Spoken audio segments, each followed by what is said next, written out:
What's up, all you cool cooks and kitchens? I'm Chef B, and today we're going to be making homemade pasta sauce.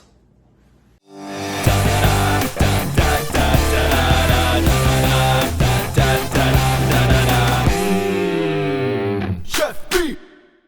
Yes, you're going to need a bunch of tomatoes, tomato paste, fresh basil, fresh parsley, a red pepper, a yellow onion, garlic, and jalapeños if you want a little kick, olive oil, thyme, oregano, Italian seasoning, ground red pepper, regular black pepper, and salt. Is peel the tomatoes. So get a pot, big pot, boiling. Now while that water's boiling, get another big bowl, fill it with ice and water. This is called an ice bath. Okay? You're gonna drop the tomatoes into the boiling water for about 15 seconds. That'll loosen up the skin, and then we'll immediately transfer them to the ice bath so that they don't continue to cook. But we can still easily pull those skins off of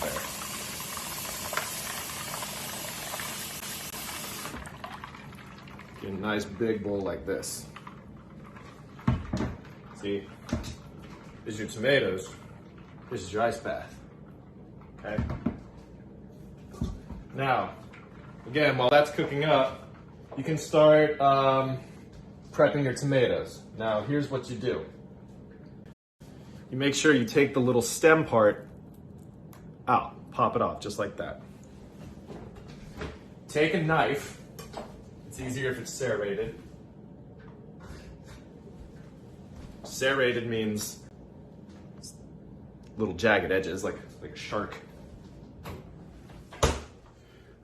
And if this is the top, on the bottom, you're just gonna make a little X.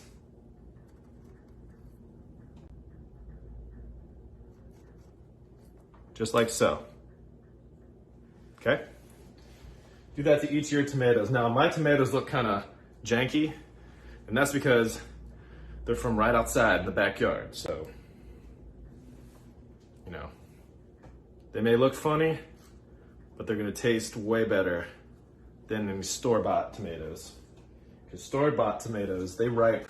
All right, as you can see, I've got all my tomatoes with the X's on the butts ready to go. This one, as you can see, it looks like it got a chunk out of it. That's because, you know, not every gardener has perfect tomatoes. Sometimes they get a little rotten on the vine, you just gotta cut it off, because not even if one part of the tomato is no good, the rest is just fine. So don't throw away good tomatoes because it's got a little stank on it. All right, see, this is bubbling a little too hard. We don't want it to just totally roast this tomato, so I'm gonna turn it down a little bit. I got my tongs ready to pick the tomato back up. I'm gonna drop the first one in. We're gonna do 3 at a time. All right, 10, 9, 8. You can also look to see if the skin starts to peel. See it's starting to peel right there? Starting to peel off. All right, it's good. In about 4, 2, 1, into the bath, into the bath. Woo! Into the bath. See, look, the skin's already fallen off of that one. All right, those 3 in, so we're going to keep doing that.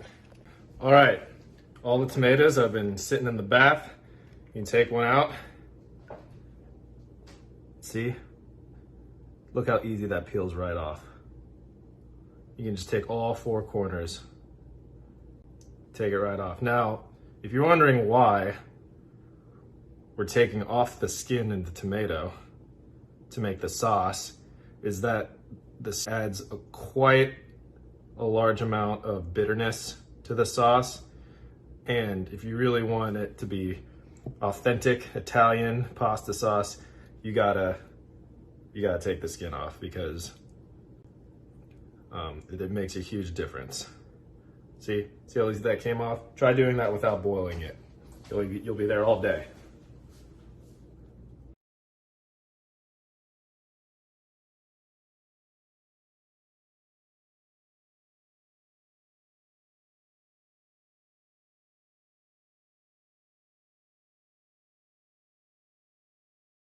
There they are, all the peeled tomatoes, homegrown tomatoes. So what I got started over here, I started heating up the empty pot. I cut up all my onion here, and we're gonna start sizzling the garlic and the onion. Now, here is a good rule of thumb. Unless you're not really into garlic, whatever the recipe says, double it. My garlic and onion ready, but before I throw it in, I'm gonna load up the food processor with the tomatoes and all the other veggies. I'm gonna go ahead and start sauteing my onions and garlic. Oil, garlic. Let that go for a second.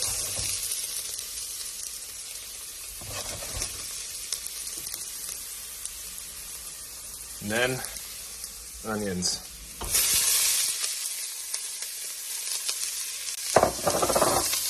Add a little bit more oil.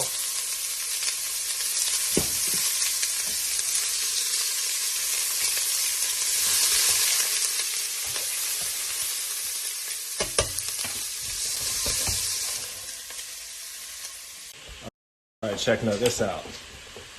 Here's the nice blend of tomatoes, basil, peppers, and parsley. Now, it's pretty much just like Italian salsa. It really won't start turning into the nice tomato pasta sauce until we get it cooking, simmering for a long time. So this is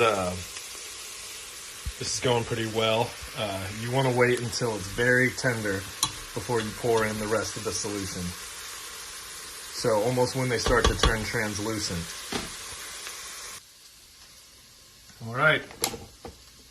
In we go.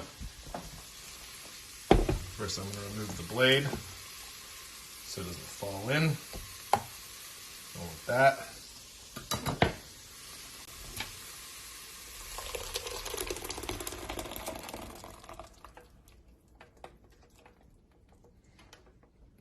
Wonderful. Once it's in there, just give it a nice stir. All right, so it's kind of like a palish pink red. You know, it doesn't have that rich red that you're used to with marinara pasta sauce, but that is what comes with thyme. All right, you know what I mean? Thyme. Thing I definitely recommend, but you absolutely don't have to, is I add a little thing of tomato paste. Now this brightens up the color, it thickens up the sauce, and it adds like it's really condensed, so it adds a lot of flavor, especially to the tomatoes. All right, it's been a little over an hour now, and you will see that pale pink is now a much more orangey red color. So we're finally starting to get that pasta sauce color. We got another about hour and a half to go. All right, this is the finished product. It's about just under 3 hours. It's been simmering. It's ready.